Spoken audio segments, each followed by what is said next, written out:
"Don't start anything tonight," she said, then pulled her ex aside for a private catch-up and told me to find my own table. I found one at home. I left the restaurant, packed my things, and moved out. When she got home, 3 hours later, the apartment was empty. My note: "Didn't start anything, just finished it." Hey viewers, before we move on to the video, please make sure to subscribe to the channel and hit the like button if you want to see more stories like this. Thanks. You know that feeling when you realize you're not the main character in your own relationship? I'd been fighting that feeling for 2 years with Sarah. She had this way of making me feel small, like my need for respect was actually just insecurity. If I asked who she was texting late at night, I was controlling. If I asked why she canceled our plans to help a friend, I was needy. I spent 2 years walking on eggshells, trying to be the cool, secure boyfriend she claimed she wanted. It all came to a head last Friday. It was supposed to be a celebration, my promotion. I'd booked a table at Lucia's, this impossible-to-get-into Italian place downtown. I was wearing a new suit. She looked stunning in a red dress I bought her. For the first 10 minutes, things were perfect. Then we got to the hostess stand. Sarah Miller. I felt her entire body tense up next to me. I looked over and saw a guy walking out of the bar area. Tall, stubble, leather jacket over a t-shirt. It was Mark, her ex. The one she described as toxic but intense. The one she had cried over a month before we met. Her face didn't look like someone seeing a toxic ex. She lit up. It was a brightness I hadn't seen directed at me in months. "Mark." "Oh my God," she breathed out, stepping away from me. He grinned. That lazy, arrogant smirk of a guy who knows he still has hooks in someone. "Look at you, still killing it in red." He didn't even look at me. I was invisible, a prop. I stepped forward, extending a hand, trying to assert some presence. "I'm David, Sarah's boyfriend." Mark barely flicked his eyes toward me. He didn't take my hand. He just looked back at Sarah and laughed.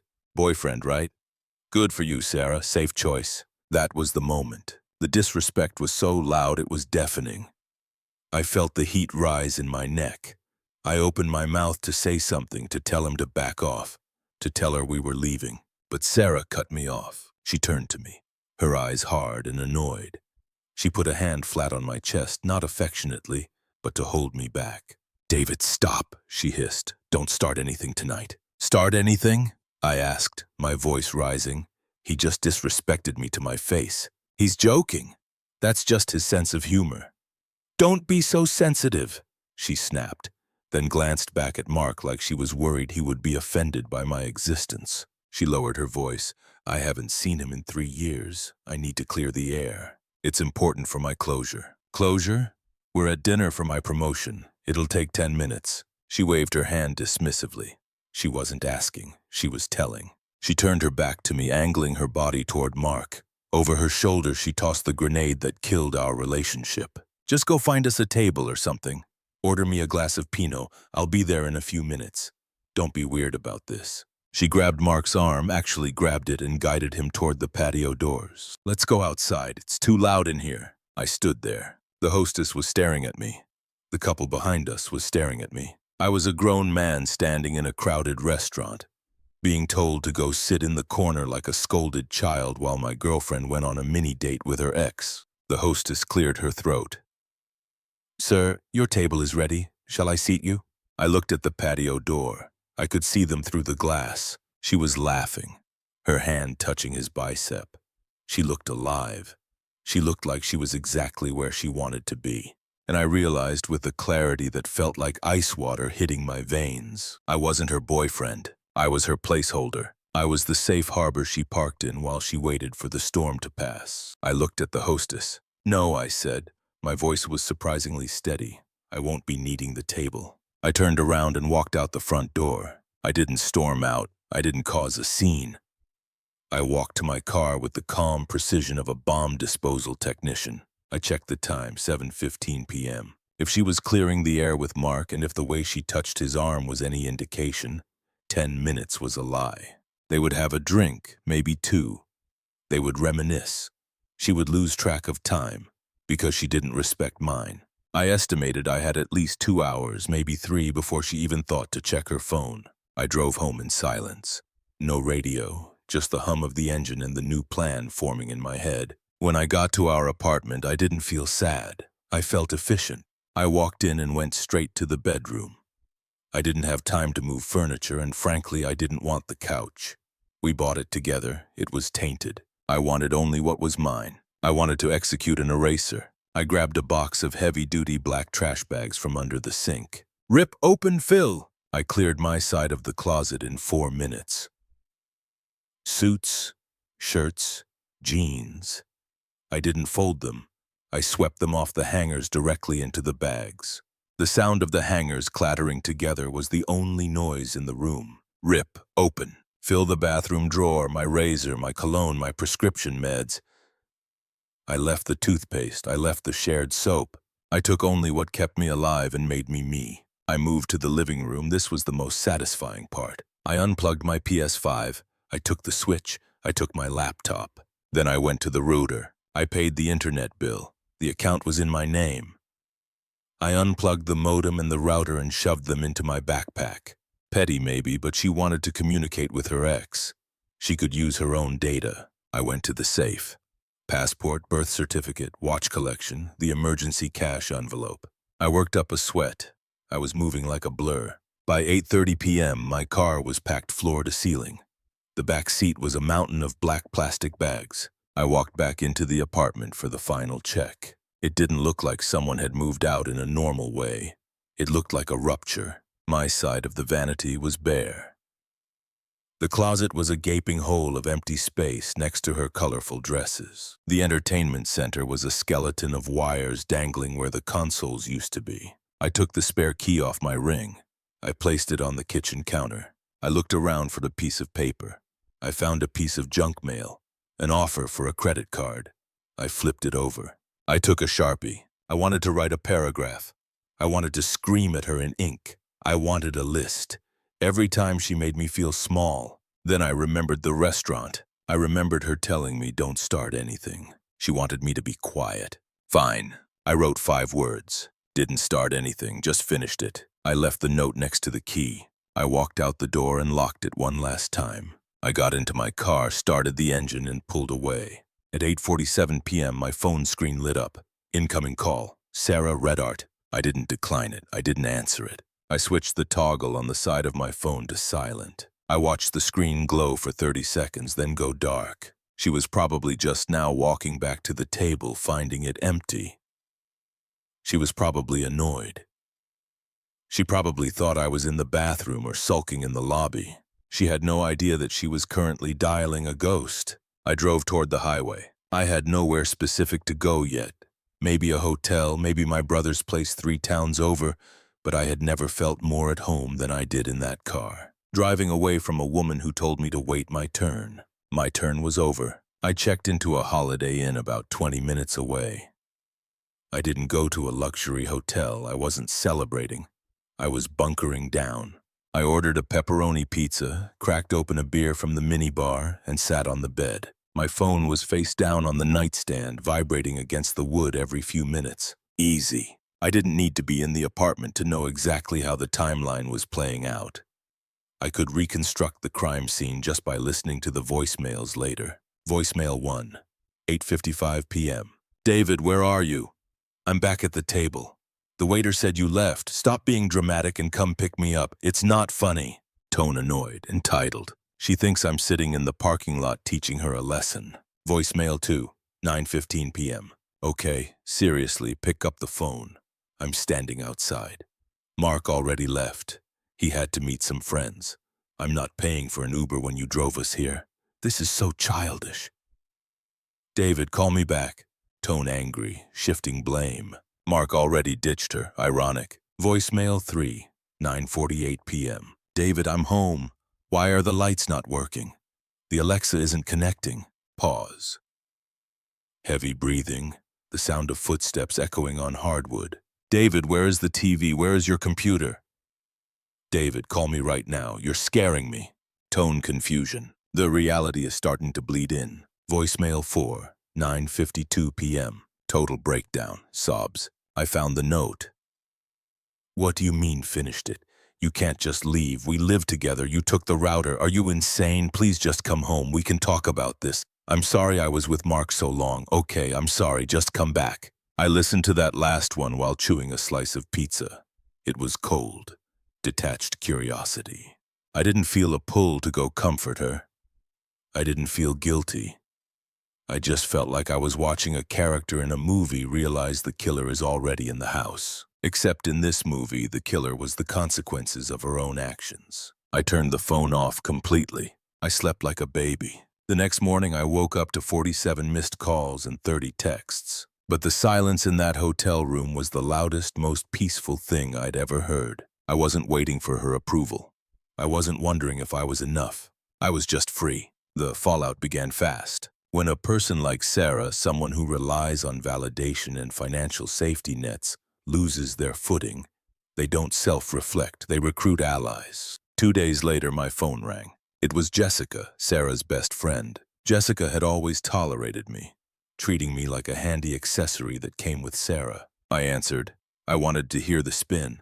"You are a piece of Shasterisk, T. David," Jessica spat before I could even say hello. "Hello to you too, Jessica. She is a wreck. She hasn't eaten in 2 days. How could you just abandon her like that? Over a 5-minute conversation with an old friend. You're insecure, controlling, and honestly terrifying. Who clears out an apartment in 3 hours? Someone who doesn't want to stay where he isn't respected," I said calmly. "Respected? She told you to grab a table. She was trying to manage a delicate situation with an ex, and you threw a tantrum." "Jessica," I cut in, my voice flat. "She didn't tell me to grab a table. She told me not to start anything. She told me to go sit alone while she drank with the guy she used to sleep with on the night celebrating my promotion. She prioritized his ego over my dignity. She told me to go away, so I went away.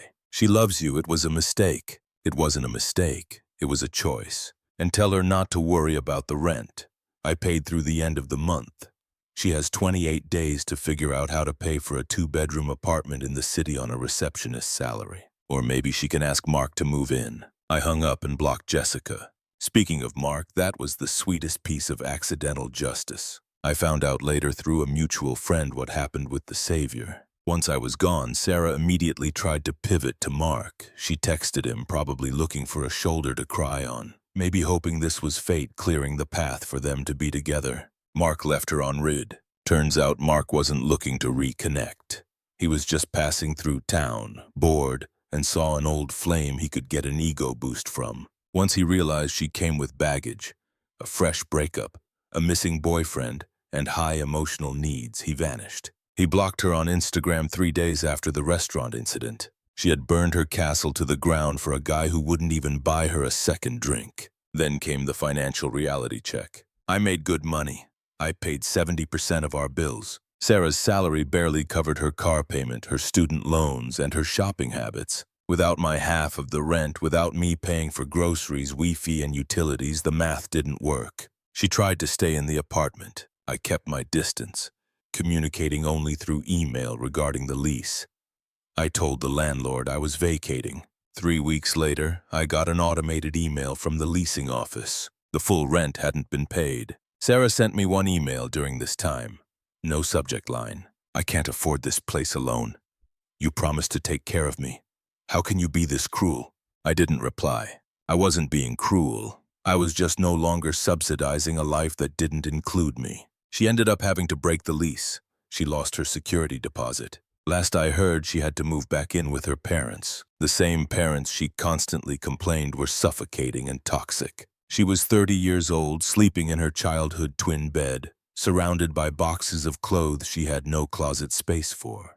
The placeholder was gone, and without the placeholder, the whole structure collapsed. It had been 4 months. My life had quieted down in the best way possible. I found a new place, a loft closer to the office, smaller but entirely mine. No shared aesthetic, no walking on eggshells. I killed it in my new role at work, free from the constant text anxiety that used to plague my afternoons. I was sleeping better. I looked better. I hadn't heard from Sarah since the email about the rent.